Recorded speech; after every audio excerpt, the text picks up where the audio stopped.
I will take a few minutes to brief you on some of the discussions that we had and decisions we made in the cabinet today. The first was the report of the MPSC Reforms Committee. As you're aware that we had put up a committee to look into the important reforms that can be done in MPSC to improve the overall efficiency, the overall productivity, and most importantly, the overall transparency of the recruitment process in MPSC. This committee was headed by our Principal Secretary, Frederick Karkonger, and other members in the committee included our Commissioner Secretary, Mr. Cyril Dingdo, Shri David Siemle, and Mr. L.K. Dingdo, who was the Member Secretary.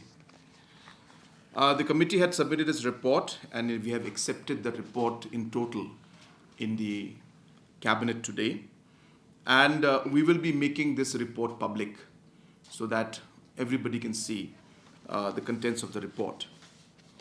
I'll just, for this brief information of the press and the public at large, I'll just share a few of them. There are too many of them for me to go through all. But broadly, there was a short-term and there were long-term measures. So short-term measures included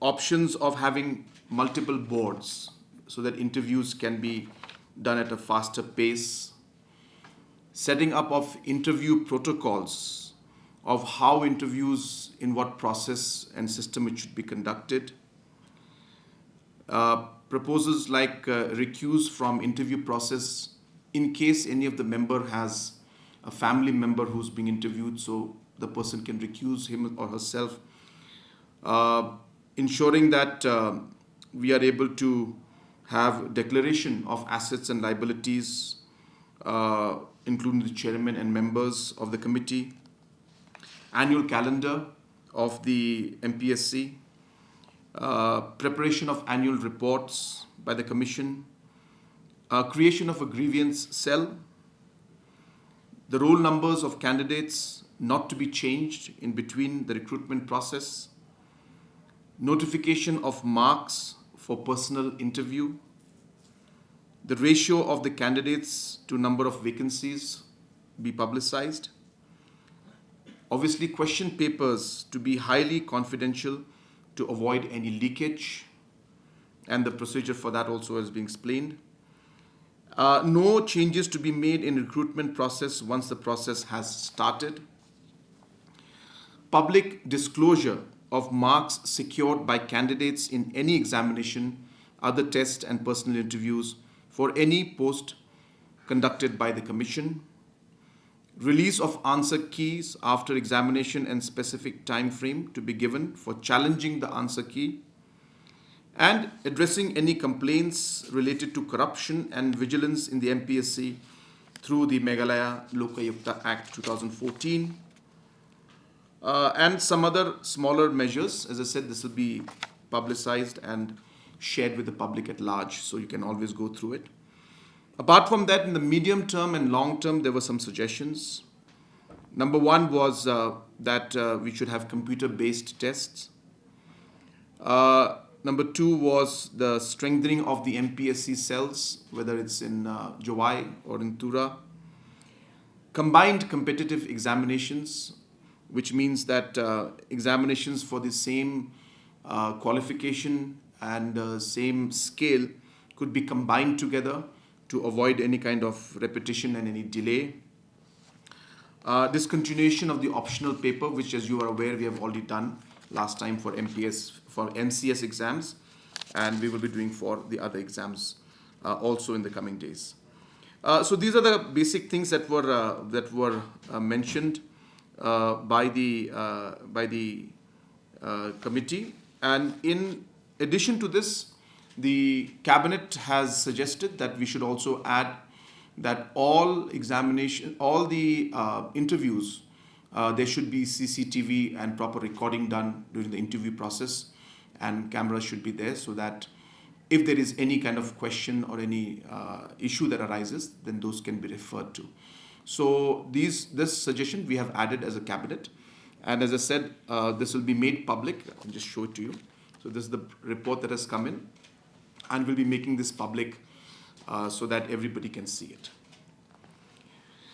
The second important decision we took was regarding the ad hoc appointments that were done in the past, post 31st December 2007.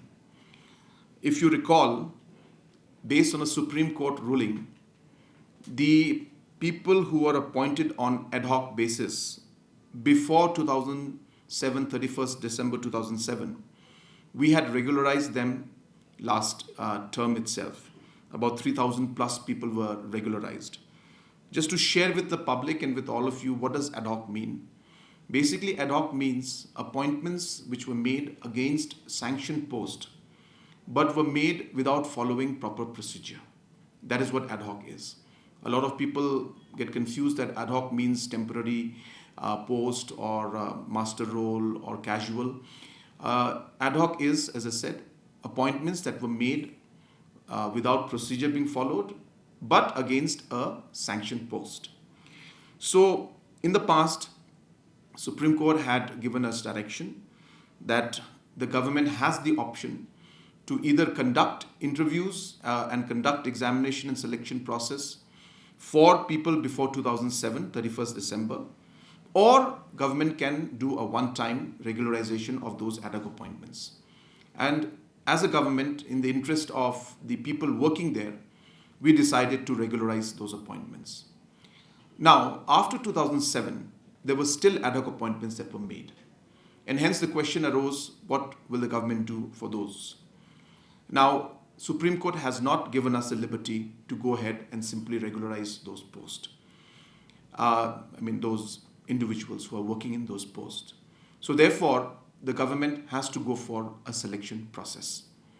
Now, just to share with all of you, if you don't regularize this post, then technically speaking, in the records of the government, these posts will always show as vacant, even though there is an ad hoc appointment against it, because the regular process of selection has not been done. And hence, we have taken a decision that all vacancies will be filled. And hence, these posts of ad hoc appointments made post 31st December 2007 have to be regularized by following a procedure of selection. And hence, we will be going ahead and we will be conducting exams and interviews for these posts, which are roughly, as of now, about 1,500 of them. And an SOP has been made today, which has been passed by the cabinet. Now, the important part of the whole story is that these ad hoc appointments which were made, whatever the process not followed in the past or whatever steps they took at that point in time to appoint, we strongly feel as a cabinet that it would be unfair for us to not give them a chance to appear for those selection process and those exams. And hence, the decision we made today was, number one, to create an SOP, and in that SOP, number two, to have a provision to condone the age one time for those specific posts and individuals who are working as ad hoc employees in those sanctioned posts for the last 10, 15 years now. So therefore, we want to give the people working in those posts on ad hoc basis an opportunity to also appear for the test because most of them are overage and they will not be able to give the exams. And hence, they will not get the opportunity, fair opportunity to compete. And to avoid that and to give them that fair opportunity, we are giving a one-time age relaxation only for these posts that will be advertised. So that's the second decision we took. The third decision we took was regarding the subsuming of 708 permanent posts of Border Wings Home Guard into the State Disaster response force. This basically is being done because there was a court ruling many years back where the government was asked to include these 708 people who were appointed at that point in time as permanent employees. And once they become permanent employees, we are not entitled to the voluntary personnel funds which are given by Government of India when it comes to the part-time volunteers. And as you're aware, Government of India gives that for the border wing home guards. Now, the decision we took today was that we will transfer these posts because they're already permanent employees based on a High Court ruling. And they will become State Disaster Response Force as we're already paying for them. And the 708 post, which will then become vacant technically, where we are not receiving funds from Government of India because they are no longer volunteers, they are now permanent staff, will become vacant because we will shift them permanently to the State Disaster Response Force, which will then create a vacancy of 700 people for us to take as volunteers. And we will recruit 708 people because this fund is available through Government of India and we get money for this. And we will make necessary provisions based on what we learned in the court ruling, which led to the permanent absorption of 708 to ensure that in the future that situation does not happen again. So that's the third decision that we took. Fourth decision was a very simple decision that we had some amendments that were made in the service rules of the Fishery Department. A very small amendment was there, which is in relation to some promotions that are applicable. In most of the service rules, there is no age limit or there is no duration of service requirement for eligibility for promotions. But in Fisheries Department, for whatever reason, there was a particular clause that was not allowing people with less than 5 years of service left to be eligible for a promotion if the post is available. So you know the internal department promotions are there. So this clause was never there in other departments, and hence we have removed it from Fisheries also, because we strongly feel that employees after serving for many years, just because this 5 years requirement is not there, they are ineligible for promotion, which I strongly feel is unfair. So we've removed that clause to make it equal for all. And like in other departments now, in Fisheries also, those who are eligible for promotion will not be denied that promotion because of this particular clause, which has now been removed. The next point, which we discussed in the cabinet at an unofficial level, and we shared with all the cabinet ministers and officials, was regarding the important decision for the support that we intend to give to the autonomous district councils. Basically, the thought process is very simple, that the district councils at different levels, whether it's the Garo Hills, whether it's Jaintia Hills, or whether it's Khasi Hills, are facing different issues and concerns, and some of them facing financial problems. And we have seen that because of that, the functioning of the councils has been affected at large. And the councils are a very important part of our tradition and our institution. And it is an institution that has been, as I said, empowered by the Constitution and the Parliament itself. And hence, it is important for the state government to support in whatever way possible to ensure that these institutions work in a proper manner and in an efficient manner. And hence, our decision has been made that we will be forming 3 subcommittees. And these 3 subcommittees will engage in the next 45 days with all the 3 separately, of course. Each subcommittee for one district council will engage with the district councils. Now let me make it very clear. This is only an option. This is not something that is mandatory.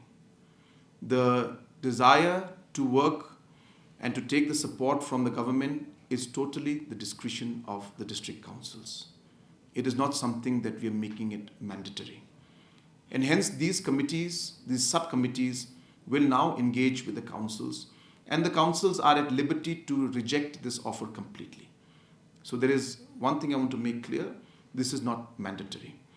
But we have seen that there are concerns and some of the councils may be willing to work with us.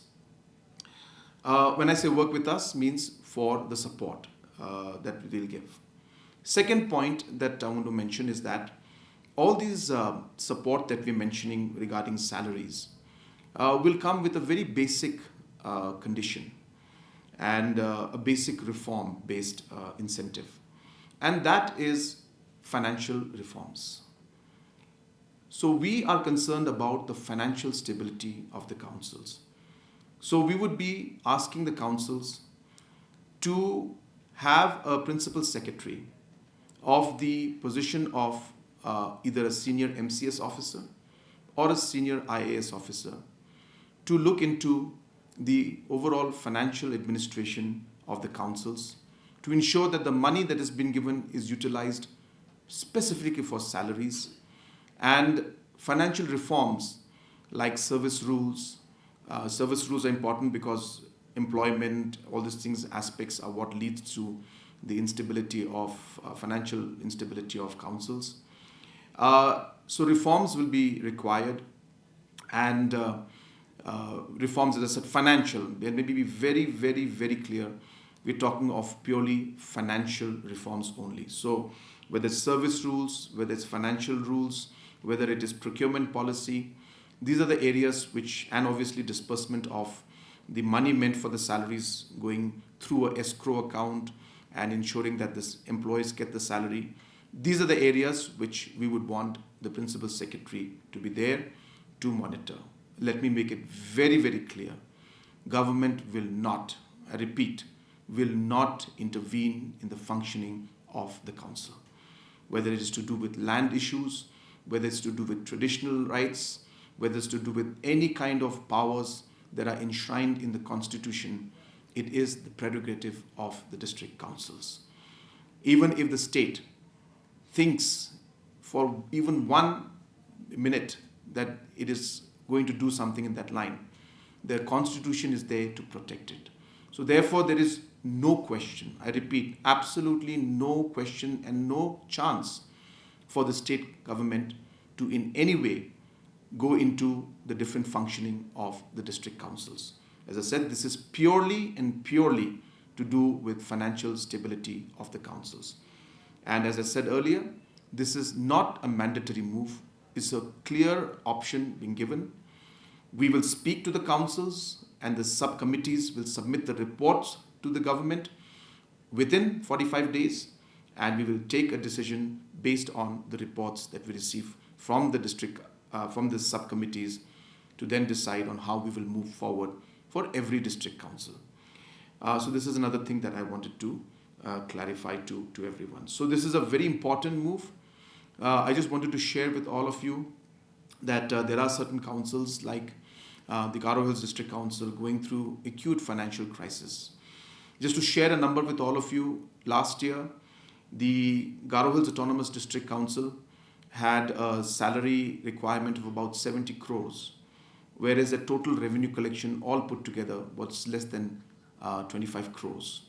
So you're talking of almost a 40-50 crore deficit. Similarly, in Jayante Hills also, there is some deficit in terms of revenue, and hence the councils are not in a position to pay their salaries. Khasi Hills is in a much better position. In the past 15-20 years, the manpower has been controlled to a large extent.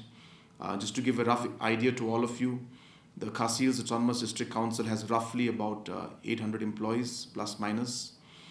There could be some casual ones, addition, but roughly 800 employees. The Garo Hills District Council had 2,300 employees in the beginning. The last 6 years, 7 years, we have not allowed any kind of appointments to be made, and the numbers have today gone down to 1,300. Similarly, in Jente Hills also, the Jente District Council has been very strict, and they've not recruited any new people. And hence the numbers there also have come down from 2,000 plus today to about 13 to 1,400 employees. So this is the status in which the district councils today are working. And keeping all of these facts in mind, we are intending to, as I said, take some positive steps and reform-based incentives to be given. And reform, again, I'm repeating again and again, reform is purely and purely only financial reforms. I want to make it clear once again so that there is no confusion that the state government has no intent to interfere in the day-to-day functioning and the constitutional provisions that have been given to the district councils.